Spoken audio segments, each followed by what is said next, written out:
यही हेमंत सोरेन ने 2019 में चुनाव के समय उनके घोषणा पत्र में कहा था कि गरीबों को साल में हम 72,000 रुपया देंगे। दिया क्या? नहीं मिला किसी को, पता है जनता को। उन्होंने 10 लाख से अधिक ग्रीन कार्ड बनाया था और कहा था कि देश के प्रधानमंत्री नरेंद्र मोदी जी जैसे प्रत्येक महीना 5 किलो मुफ्त में अनाज दे रहे हैं, वैसे ही हम भी अनाज देंगे। दिया क्या? अपहरण, डकैती, चोरी बढ़ा। किसी भी सवाल पर बाबूलाल जी ने विधानसभा में 5 साल में एक भी क्वेश्चन नहीं उठाए। ना तो एक एनओसी दिला पाए, ना एक डिग्री कॉलेज कर पाए, ना तो तीसरी महीने गाँव में। आप पूर्व विधायक की बात कर लीजिए तो वो हाईवा नरेश हैं, आप पूर्व विधायक की बात कर लीजिए तो वो खदान नरेश हैं। आप अगर यदि उनकी बात कर लीजिएगा तो जिस विचारधारा के साथ वो आए थे उस विचारधारा का उन्होंने सौदा कर दिया है और आम जनमानस में उनको लेकर के किसी तरह का कोई विश्वास नहीं बचा रहा है। राजनीतिक एक ऐसा खेल बन चुका है, एक कहावत आपने सुना ही होगा, चोर चोर मसेरा भाई।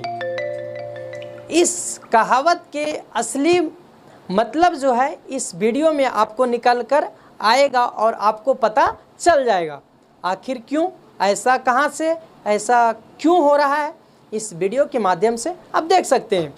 यही हेमंत सोरेन ने 2019 में चुनाव के समय उनके घोषणा पत्र में कहा था कि गरीबों को साल में हम 72,000 रुपया देंगे। दिया क्या? नहीं मिला किसी को, पता है जनता को। उन्होंने 10 लाख से अधिक ग्रीन कार्ड बनाया था और कहा था कि देश के प्रधानमंत्री नरेंद्र मोदी जी जैसे प्रत्येक महीना 5 किलो मुफ्त में अनाज दे रहे हैं, वैसे ही हम भी अनाज देंगे। दिया क्या? उन्होंने कहा था कि भाई रोजगार नहीं देंगे तो बेरोजगारी भत्ता देंगे। 5 साल हो गया। दिया क्या?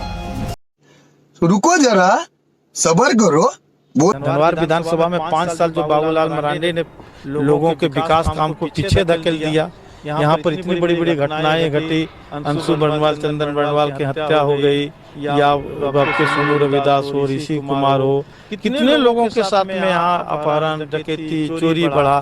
किसी भी सवाल पर बाबूलाल जी ने विधानसभा में 5 साल में एक भी क्वेश्चन नहीं उठाए। ना तो एक एनओसी दिला पाए, ना एक डिग्री कॉलेज कर पाए, ना तो तीसरी महीने गाँव में शिक्षा में कोई आमूलचूल परिवर्तन हुआ। अभी आप गाँव हॉस्पिटल की हालत देखिए, न लोगों को दवा मिल पा रही है, न एक माने जो 6 MBBS के जगह पर मात्र 1 MBBS परिवार में।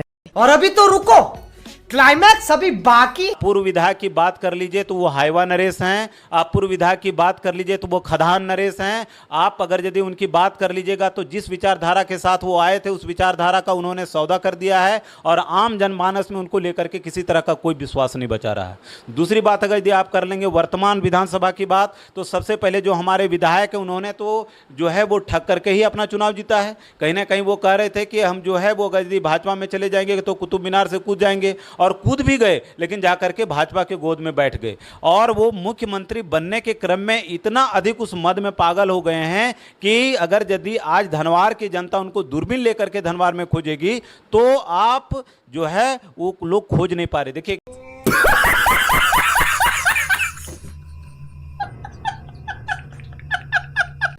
बाबूलाल मरांडी का कहना है हेमंत सोरेन खराब है, राजकुमार जी का कहना है विधायक खराब है। तो इससे यही पता चलता है कि चोर चोर मसेरा भाई। तो इस कहानी का मतलब जो है यही आपको समझ में आएगा। लेकिन आप क्या सोचते हैं इसको लेकर, हमारे मुख्यमंत्री को लेकर क्या सोचते हैं, पूर्व विधायक को लेकर क्या सोचते हैं, वर्तमान विधायक को लिए क्या सोचते हैं, एक बार आप कमेंट बॉक्स में ज़रूर बताइएगा।